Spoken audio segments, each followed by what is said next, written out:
This is a super simplified way to get about 90+% of your food combination meals right if you design your way of eating around this and stick to it consistently. I've super simplified it because then it's actually usable, which is what people need rather than overanalyzing, overthinking, and arguing about a million different concepts and questions and fears for the rest of their life. This is something that I use, and you can just use it and start reversing the damage and healing yourself. Remember that your gut is your second brain. It's just as important as the first one. They're directly linked together. It's also the vast majority of your immune system. And from there, you got your digestive organs like your pancreas that this really affects the abuse thereof or the healing thereof. And then from there, it's more the elimination organs being overloaded like kidneys and liver, which has so much to do with your longevity and vitality, etc. So here's a very simple way to get it 90+% right. Now, if you're someone who wants to go deeper into every detail about this and try to customize it for every single individual person and take it to that nth degree, that's awesome. You could probably spend a whole life working on improving that, and if you feel called to do so, be a hero and do it. This is for where the rubber meets the ground and you can just get going on it and start fixing your health right now. And this is one of the main things that makes a huge difference other than deep cellular detox. That video is linked at the end of this, my protocol. Okay, so here it is. Super simplified version. To take a complex thing and make it simple is actually a sign of something brilliant. To take a simple thing and complicate it is a sign of foolishness.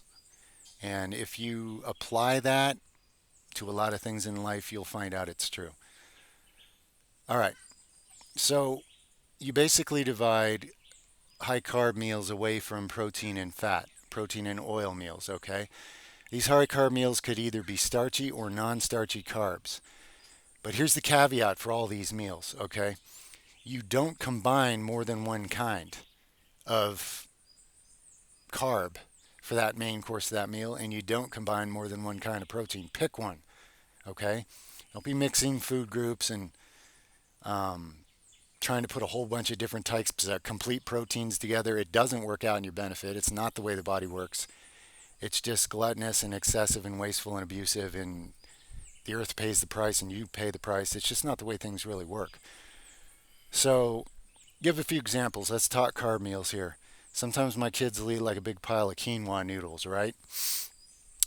Now, with your carb meal, you can eat all the non-starchy vegetables you want with it, either cooked or non-cooked, or both. So that's cool, right? Be creative there. Be creative where you can. And give your body things that it'll be able to fully digest and use right and not damage itself with. Um, that's not so starchy. Let's use a more starchy example of a high carb meal. Let's say it's a really starchy one like, potatoes or sweet potatoes or something. Same deal.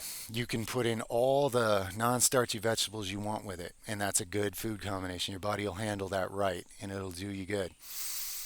Now let's go over to like the high protein oil type meal. Again, pick a complete protein or whatever you're going to do. For me, and this covers even things like nuts and seeds, right?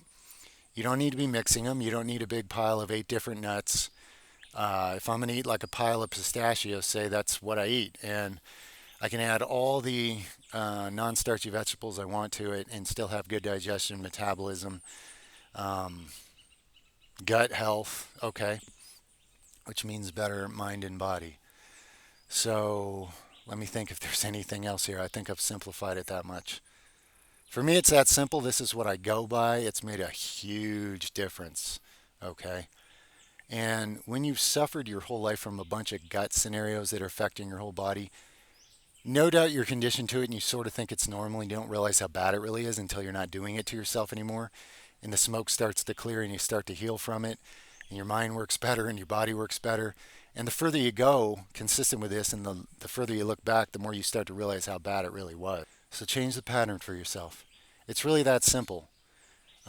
Keep your starchy or non-starchy main carb meal simple. Choose one thing for that meal. Don't be mixing those sources of macros. And add out all the vegetables you want that are non-starchy, whether they're cooked or raw. Same with the protein oil meal. You need your essential fatty acids. You need your essential amino acids.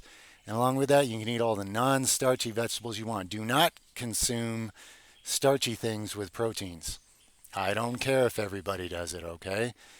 They have short lifespans, everybody, the disease rates. Look at the statistics, guys. If you're a number person and you need to see the numbers, have a real look at the numbers. Unless you want to be one of those statistics, you know, don't imitate a statistic. Don't be a statistic. That's all I'm saying. I'm just offering this to who's interested. I'm not telling anybody what to do. I'm not, your free will is to be honored here. I'm sharing it because I would definitely want somebody to share this with me. Um, I had to dig all, I was, well, yeah, I didn't really have that, okay? And it would have saved me a lot of suffering at a younger age. Anyway, I'm not a victim of that. It's actually very useful to me now, the contrast of all the struggles and horrible health challenges, and then super vibrant health at twice the age I was breaking down in all sorts of different ways. That makes the insights all the more clear. So I'm sharing for who's got the ears to hear and the eyes to see and is ready to use it. And that's why I made this super simple, okay? There are more details, um, like I say, but this is like 90+% accurate right here if you keep it this simple. So, oh, fruits. Always eat fruits only alone on an empty stomach. If you eat fruits with anything else, you are destroying the benefits of fruits. And what's going to happen is because there's a heavier food in your gut, you're not going to break the fruit down fast, quick, and easy like it's supposed to be. And it's going to go into your gut and then ferment and become a breeding ground for things like yeast and fungus and bacteria and candida and the breakdown of the gut wall and a whole chain of things you don't want and probably are already dealing with since the numbers are extremely high on that. It's time to start reversing it, right? If it is, it is.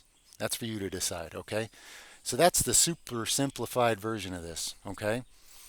Um, I know I'm talking a little bit fast. Feel free to rewind the video, listen over and over. I'm honoring your time because time management is super important to me. And if you want sovereignty of life, it has to be super important to you too.